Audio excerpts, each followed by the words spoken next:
যাদবপুর কাণ্ডে তোলপাড় রাজ্য, আজ ফের পথে নামছে এসএফআই। শিক্ষামন্ত্রী ব্রাত্য বসুর পদত্যাগ দাবি এবং হামলার অভিযোগে আজ ফের প্রতিবাদ কর্মসূচির ডাক দেওয়া হয়েছে। আপনারা জানেন, শনিবার যাদবপুর বিশ্ববিদ্যালয় ক্যাম্পাসে যে ঘটনা ঘটে, শিক্ষামন্ত্রী ব্রাত্য বসুকে ঘিরে বেনজির বিক্ষোভের ছবি, তারপর শিক্ষামন্ত্রীর গাড়ির ধাক্কায় ছাত্রের জখম হওয়ার ঘটনা নিয়ে তোলপাড় পড়ে গেছে রাজ্যে। শিক্ষামন্ত্রীর ওপর পরিকল্পিত হামলা হয়েছে, পাল্টা অভিযোগ তুলেছেন তৃণমূলপন্থী অধ্যাপকরা।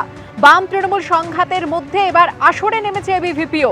যাদবপুর বিশ্ববিদ্যালয়ের গেটে তুলকালাম, এবিভিপি এসএফআই হাতাহাতি।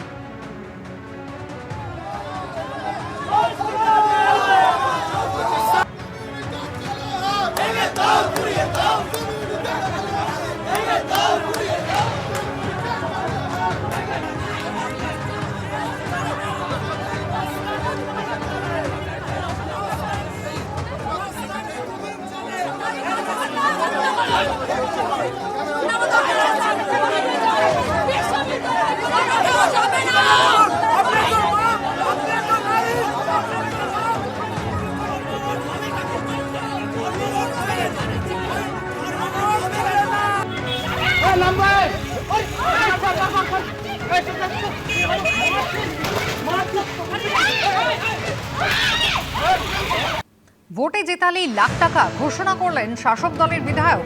ভোটে ভালো ফল করলে প্রথম পুরস্কার 1 লক্ষ টাকা, ভালো ফল করলে দ্বিতীয় পুরস্কার পাওয়া যাবে 75,000 টাকা, তৃতীয় পুরস্কার 50,000 টাকা। ভোটের পুরস্কার মূল্য 2026-এর জন্য এখনই ঘোষণা করলেন ক্যানিং পশ্চিমের তৃণমূল বিধায়ক।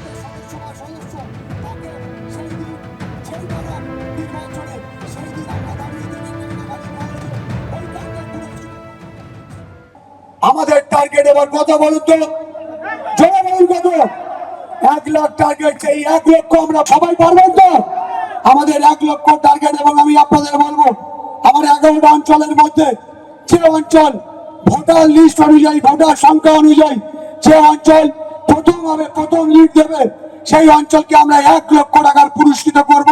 ক্যানিং আপনারা জানেন, স্পোর্টস কমপ্লেক্সে আমরা মিটিং করে নির্বাচনের পরে, এবং দ্বিতীয় যে হবে তাকে 75,000 টাকা, এবং তৃতীয় যে হবে তাকে আমরা 50,000 টাকা পুরস্কার করব।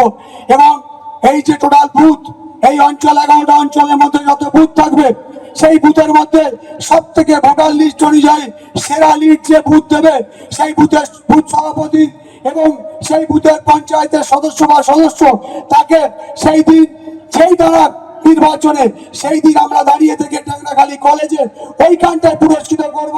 সেই বুথ কমিটির সভাপতি এবং বুথের মেম্বারকে 50,000 টাকা আমরা পুরস্কৃত করব। বাংলায় 2026-এর বিধানসভা ভোট আসতে এখনো বছর খানেক বাকি। মুখ্যমন্ত্রী মমতা বন্দ্যোপাধ্যায় যখন সংগঠনকে একজোট হয়ে কাজ করার কথা বলছেন, তখন ভোটে জেতালেই লাখ টাকা পাওয়া যাবে এমনটাই ঘোষণা করছেন শাসক দলেরই একজন বিধায়ক। ভোটে ভালো ফল করে প্রথম পুরস্কার 1 লক্ষ টাকা পাওয়া যাবে, দ্বিতীয় পুরস্কার 75,000, আর তৃতীয় পুরস্কার হিসেবে 50,000 টাকার ঘোষণা করছেন ক্যানিং পশ্চিমের তৃণমূল বিধায়ক, যার সমালোচনায় সরব হয়েছেন বিরোধী রাজনৈতিক দলের ব্যক্তিত্বরা। এমপি ডায়মন্ড হারবারে 7 লাখ ভোটে জিতলে ডিভাইডেড বাই 7, 1 লাখ ভোটেই তো একটা এমএলএ জেতা উচিত। আর 1 লাখ ভোটে জেতার জন্য কি করতে হবে? বুথে ভোট করতে হবে। ভোটার লিস্টে বুথ ঝুঁকে আছে, আর বাকিটা জবরদস্তি। পুলিশ 7 দিন না থাকলে এইসব নেতারা পাড়া ছেড়ে পালাবে।